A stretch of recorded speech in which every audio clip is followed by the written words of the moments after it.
Doctor ortho, अब दर्द भी घुटने टेकेगा।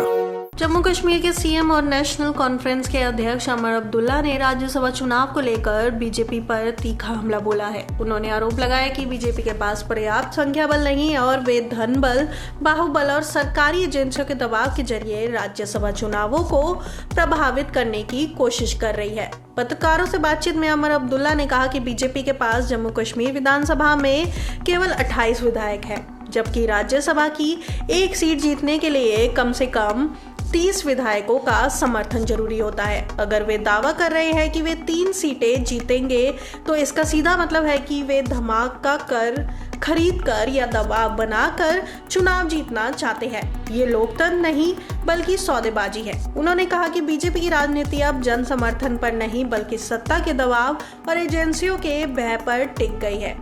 अमर अब्दुल्ला ने आरोप लगाया कि भाजपा को अब ये यकीन नहीं रहा कि वे जनता के भरोसे चुनाव जीत सकती है, इसलिए जहां भी संख्या बल कम पड़ता है वहां ईडी, सीबीआई और इनकम टैक्स जैसे हथियार निकल आते हैं।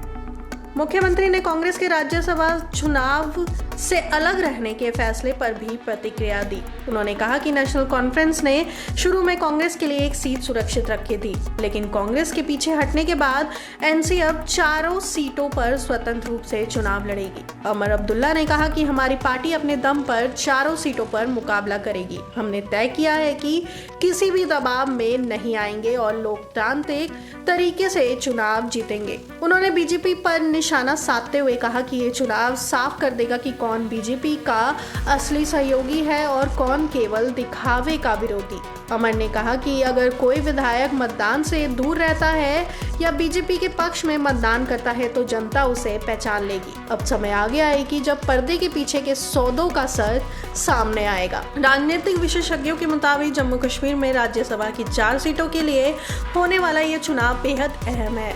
विधानसभा में वर्तमान में कुल 88 विधायक है, जिसमें एनसी के 41, कांग्रेस के 6, बीजेपी के 28, सीपीआई-एम के 1, निर्दलीय 5, पीडीपी के 3 और पीपुल्स कांग्रेस के 1 और आम आदमी पार्टी का 1 विधायक है। इन आंकड़ों के आधार पर यह साफ है कि बीजेपी के लिए किसी भी सीट पर जीत हासिल करना आसान नहीं होगा, जब तक कि उसे कुछ अन्य दलों या निर्दलीयों का समर्थन न मिल पाए। अमर अब्दुल्ला ने कहा कि बीजेपी को अपनी कथनी और करनी में फर्क खत्म करना होगा। अगर बीजेपी ये साबित करना चाहती है कि बिहार और अन्य राज्यों में जो आरोप उनके खिलाफ लगाए जा रहे हैं वे गलत है, तो उन्हें जम्मू कश्मीर में निष्पक्ष तरीके से चुनाव लड़ना चाहिए। अगर वे सचमुच ईमानदारी से चुनाव जीतना चाहते हैं तो अपनी संख्या के आधार पर मैदान में उतरे, ना कि एजेंसियों की मदद से। मुख्यमंत्री ने यह भी स्पष्ट किया कि एनसी किसी भी स्थिति में बीजेपी के दबाव में नहीं आएगी। हमने पहले भी मुश्किल हालात का सामना किया है और आज भी जनता के विश्वास के दम पर चुनाव लड़ने को तैयार है।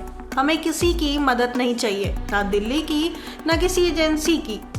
इस पूरे घटनाक्रम ने जम्मू कश्मीर की राजनीति में नया मोड़ ला दिया है। कांग्रेस के पीछे हटने और एनसी के अकेले चुनाव लड़ने के फैसले के बाद अब मुकाबला सीधा एनसी और बीजेपी के बीच सिमट गया है। राजनीतिक हलकों में इस चुनाव को भविष्य की गठबंधन राजनीति का संकेतक माना जा रहा है।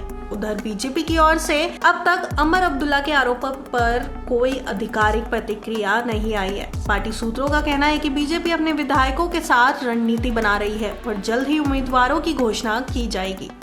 फिलहाल राज्यसभा चुनाव से पहले जम्मू कश्मीर की सियासत गरमाई हुई है। अमर अब्दुल्ला का यह बयान न केवल बीजेपी के लिए चुनौतीपूर्ण माहौल बनाता है बल्कि ये संकेत भी देता है कि आने वाले दिनों में दोनों पार्टियों के बीच राजनीतिक टकराव और तेज होने वाला है।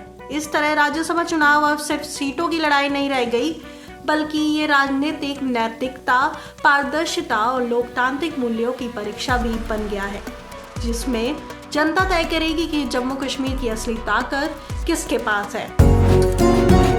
डॉक्टर ऑर्थो, अब दर्द भी घुटने टेकेगा।